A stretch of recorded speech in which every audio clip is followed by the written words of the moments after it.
I like you must have a business card. Oh, well, yes, I do. Thank you. You do? At 13, you have your own business card. OK, that's a nice start. I'll get in touch with you later. Sure. What do you do? Oh, well, mainly I like to call myself a software and cognitive developer because I love developing with cognitive computing and artificial intelligence. I am an algorithmist. I love working with, designing, and implementing algorithms. I'm a keynote and TEDx speaker. I'm an author. I've written a book, and I'm working on another one about IBM Watson. And, of course, I'm also an IBM champion for cloud and honorary IBM cloud advisor. Oh, where did I go wrong? Someone just get me a flannel countdown. Do you go to school? Well, I'm currently homeschooled in grade 8 going to grade 9 now. Wow. Okay, so you're bright. Artificial intelligence, it's taking over the world. Is that fair to say? Well, you see, that's actually one thing that I believe a lot of people have, the sort of misconception that artificial intelligence is this technology that was made to replace humans at really everything we do, whether it be, our jobs or whatever we do at home every day. But really what I believe is that artificial intelligence was developed and is continuing to be developed for the sole purpose of really augmenting our life and amplifying our skills or capabilities and what we can do every day. But what about when the computers actually learn that they're better than us? Well, you see, that's sort of called a singularity of artificial intelligence, at which point artificial intelligence has surpassed human intelligence to the point that we cannot control it. But really what I believe at this point, artificial intelligence, I won't go into the details right now since we're limited on time, but the thing is right now, artificial intelligence itself as a technology is so foolable and so primitive that either A, we won't reach that singularity point, or B, if we do, it's a very long ways off. Do you understand that, Mark? No.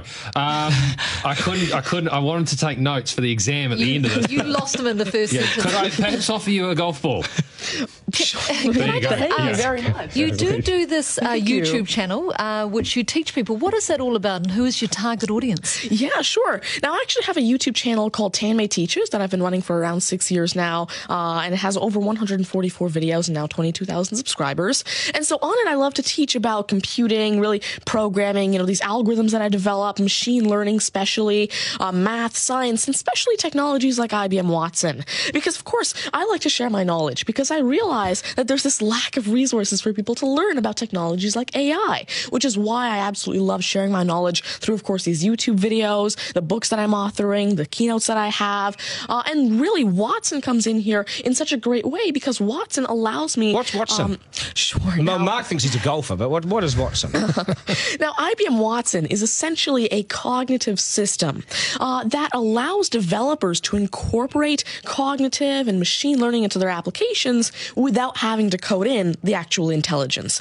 And what this means is that, of course, right now, really one of the main reasons developers aren't incorporating more machine learning into their apps is because it's so hard to do. It's really difficult to incorporate intelligence because... Has the I'm going to take this somewhere else, this interview. Has the Homeschooling Association of the World got hold of you as the front person?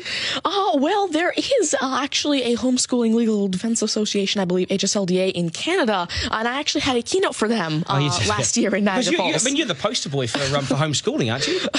Well, I did have a keynote for them, and I talked a lot about the advantages of homeschooling and why it's great for kids who want to go into different and really targeted subjects. Okay, I want to get right down to business now. When did you realise you were bright and smarter than most? Well, I originally started coding when I was 5 with simple languages like Fox Pro and Batch. But eventually, at 9 years old, I had my very first iOS app accepted into the Apple App Store called T-Tables. But did your mum and dad do something to you between 0 and 5? Did they plug you into the wall? What did they do to you? At five, you were Are you smarter than your mum and dad, by the way? Already? Well, I have... my dad used to work as a computer programmer, but he used to work with, simple, regular programming languages like Fox Pro, Batch, a little bit of C, etc. But you see, now I'm really interested in artificial intelligence and how it can actually be implemented on all these different platforms. You'd be a nightmare to teach. You'd be an absolute nightmare to teach, wouldn't you? Because you'll be smarter than the lecturers. I never want to get in an argument with you, ever. But I would like to see you on a quiz show because I think you would nail that. Well, you see, there is one thing that I've been working on, and it's essentially an app called Ask Tanmay, an NLQA system. And so essentially, it's a system system that can take your natural language questions and answer them for you using Watson and artificial intelligence. And actually, the original reason why I made Ask Tanmay, there's an Indian version of the Who Wants to Be a Millionaire show called KBC, which I originally wanted Ask Tanmay to play. So that actually ties in quite a bit with what I wanted to do. It's nice to see you. Do you get because you're homeschooling? You wouldn't go to school dances and things like that, would you? School socials and things? Do you Well, I actually used to be regularly schooled until grade 6. Right. Then I became homeschooled, and so of course I still do have my This is friends still from a school. victory for public schools. Take that golf ball and bring it back to me when you've actually worked out a way in which it'll always go straight. Because I think you could do it. Technically, using a genetic algorithm or something. I knew there'd be an answer. Hey, it's brilliant to meet you. You're a complete inspiration. And I hope my son was watching, a 7-year-old son. Message to Buster Garner, you got work to do, mate. Do your homework, and we got to sharpen things up. Nice to see you. Thank you very much. All the very best. You're amazing. Thank you. You're amazing.